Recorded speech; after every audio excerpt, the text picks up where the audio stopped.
Hello everyone. In this video, we will try to solve another problem under Coulomb's law, and this will involve 3-point charges. So the problem is a 6.0 microcoulombs charge is placed at the origin and a negative 4.0 microcoulombs is placed 2.0 meters to the right. A third negative 8.0 microcoulombs charge is placed on the y-axis 2 meters above the first charge. Now what is the force on the second charge due to the other two? So this will just make sense if we will draw a figure out of this problem. So again, a 6.0 microcoulomb charge is placed at the origin or is located at the origin. So this is our first charge, our Q1, which is 6.0 times 10 raised to negative 6 coulombs. And on its right, we have another charge, which is a negative charge. Our Q2 is equal to negative 4.0 times 10 raised to negative 6 coulombs. And another charge is located on the y-axis, which is just above our Q1. So this will be our Q3, and this is a negative charge. It's equal to negative 8 times 10 raised to negative 6 charge. So this is located on the y-axis. So the distance between Q1 and Q3 based on the problem is 2 meters. Same with Q1 and Q2, the distance is 2 meters. So the problem asks us to find the net force felt by Q2 due to Q3 and Q1. So let's take for example Q1 and Q2. The force that is exerted on Q2 will point to the left, since Q1 is a positive charge and Q2 is a negative charge. So the force will be exerted or will point to the left, going to our Q1. While between Q2 and Q3, Q2 will feel a repulsive force, so that means that Q2 will feel a force that will direct it downwards. So let's erase first this. So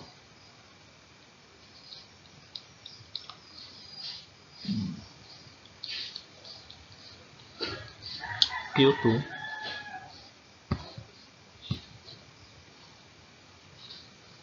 will feel a force that is directed or a repulsive force.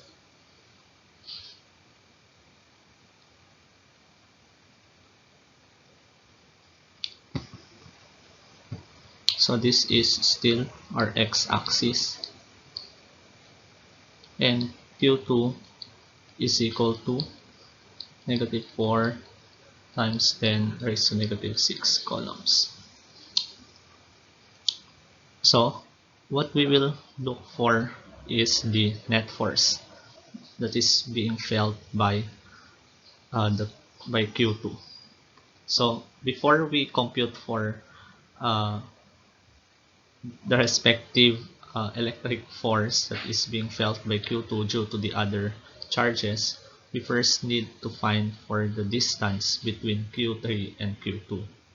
So since this is a right triangle and the distance between Q3 and Q2 is the hypotenuse, we will first get its value. So R, or the distance between Q2 and Q3, is equal to, our formula to get the hypotenuse is the square root of the squares of the two sides. So we have the square of 2 meters plus the square of the other side, which is 2 meters also. So we'll get the square root, and this will be equal to square root of 8. So R, or the distance between Q2 and Q3, is square root of 8 meters. So this should be in meters. So since we already have our values, we can now compute for the respective electric force. So let's compute for the electric force between Q1 and Q2. So the force between Q1 and Q2 is equal to K Q1 Q2 over R squared. So this will be equal to 9.0 times 10 raised to 9 times, our Q1 is 6 times 10 raised to negative 6 coulombs, and our Q3, or Q2 rather, is negative 4 times 10 raised to negative 6 coulombs over their distance, which is 2.0 meters squared. So the value of this after computing is equal to negative 0.054 newtons. So our F, or the electric force between charge 1 and charge 2, is equal to negative 0.054 Newton.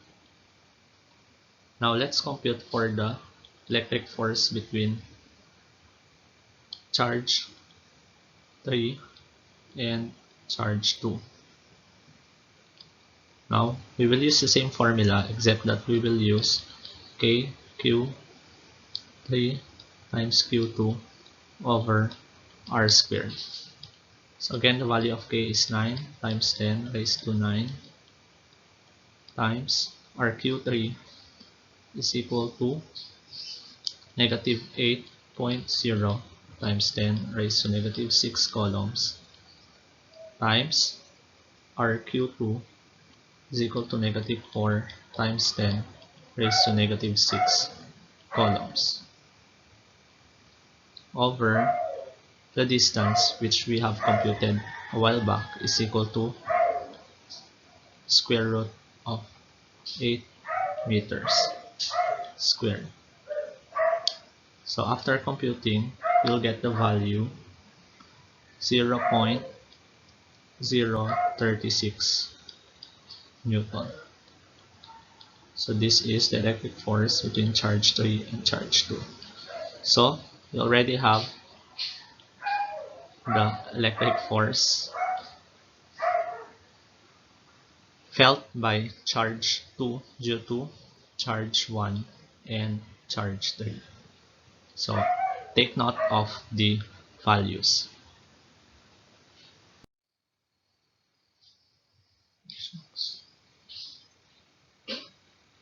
So balikan natin yung SOHCAHTOA. So we have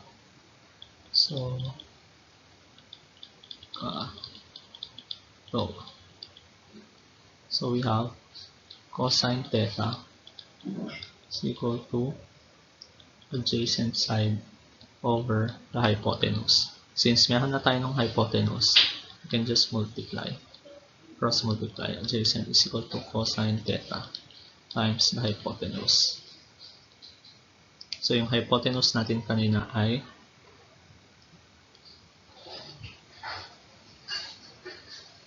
So we'll draw again the figure here. So we have the negative. Ito yung Q2 natin. So, sabi natin kanina,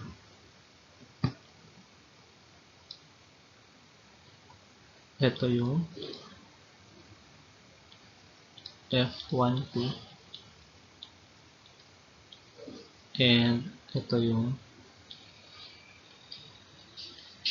F32. Now, sabi natin kanina, meron siyang X and Y value. So, this is F32X. This is F32Y. Now, this is 45 degrees based on sa computation natin kanina. So, F32X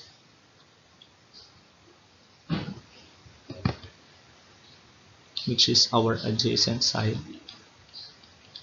is equal to, let's change color. Ayan. F32X is equal to, so ito yung adjacent side natin. So from the SOHCAHTOA, ito yung formula natin. So cosine angle times the hypotenuse. And in this case, we have F32. So it's equal to cosine 45 times yung value ng F32 natin is 0.036 n. So this will be equal to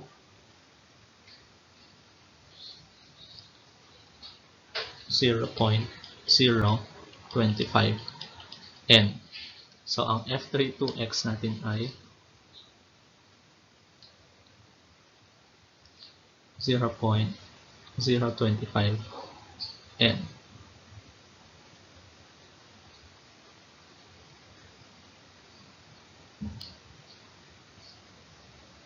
So F32X is equal to 0.025 n.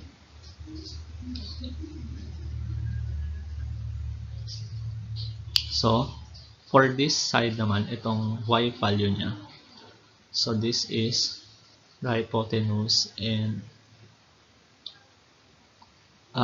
the opposite.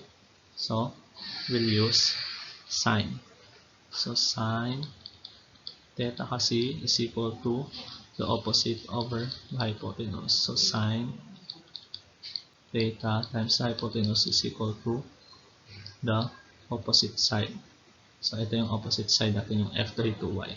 So F32y is equal to sine theta times our F32.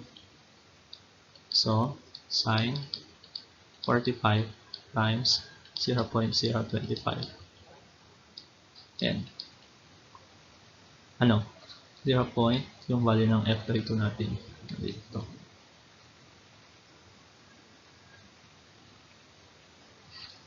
So we have 0.036 n. So this will be equal to the same value, 0.025 n. So same ang value ng F32X and F32Y natin, which is 0.025 n.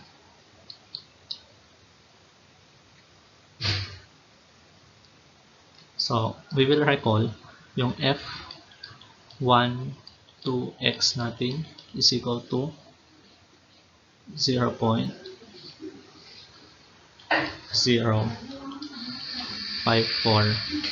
n, habang yung F12Y natin is equal to 0.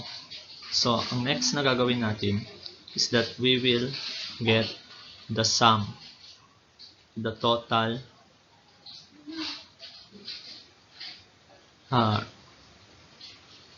X value. So F X total is equal to yung f32x natin plus rf12x, which will be equal to, so ang f32x natin ay papunta sa, or directed to the right. So that means this is positive. So that means positive ito. Habang ang f32y natin, since pababa ang direction niya, so that means this is negative. Ang f12x natin, since this is directed to the left, so that means negative siya. Ito wala kasi 0. So ang f32x natin ay 0.025 n plus ang f12x natin ay negative 0.054 n. So this will be equal to negative 0.029 n. So ito na yung total value natin. Total force sa x-axis. So, sulat lang natin ulit dito. So, negative 0.029. Yan. Then, let's erase ulit. Ayan. So, now, next, we will compute for the total while y value. So, f32y plus f12y. So, ang f32y natin, negative 0.025 plus ang f12y natin ay 0. So, this is equal to negative 0.025 n. So, let's write again. List natin ito.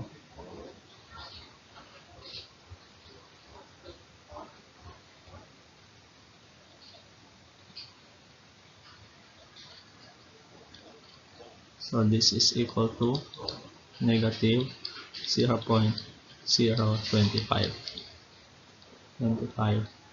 n. Now, kukunin natin yung resultant vector, which is the total net force na. So, the formula is F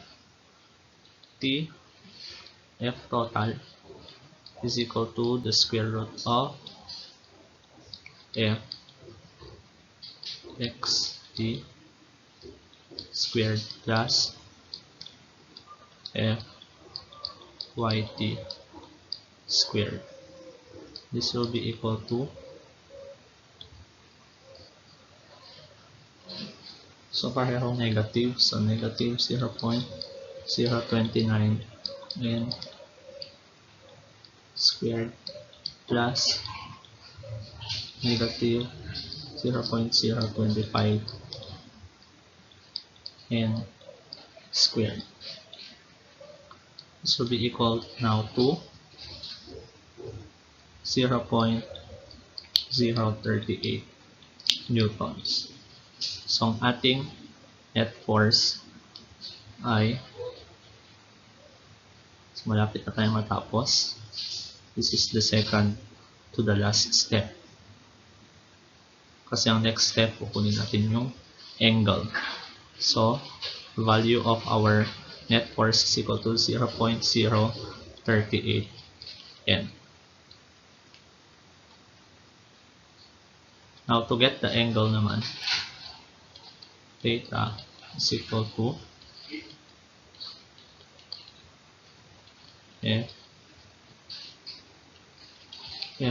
Fy t over f dx. So this will be now equal to 0.025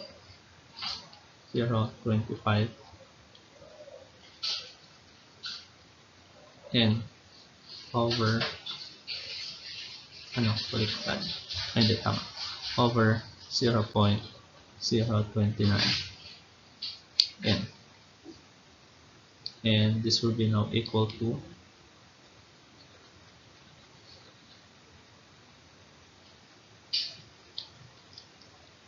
using your calculator, you will arrive with 41 degrees. So, ito na yung angle.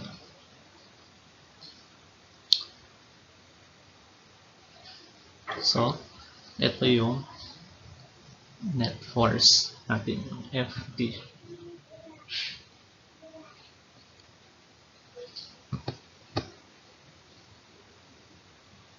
So, ito yung total net force.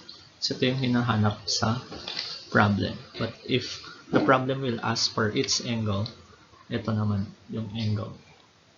So, the important thing na tatandaan kapag nagsasolve ng 3-point charges under Coulomb's law is that you need to visualize first kung asan yung mga forces, kung saan yung direction at saan siya makikita. And then, after that, you get the respective electric force for each charges. Then after that, you get the x and y value for each charges, and then get the total x value and y value, then compute for the total net force. Then if the problem will ask you for the angle, then you can compute for the angle. So that's how you solve 3-point charges or vector form for Coulomb's law.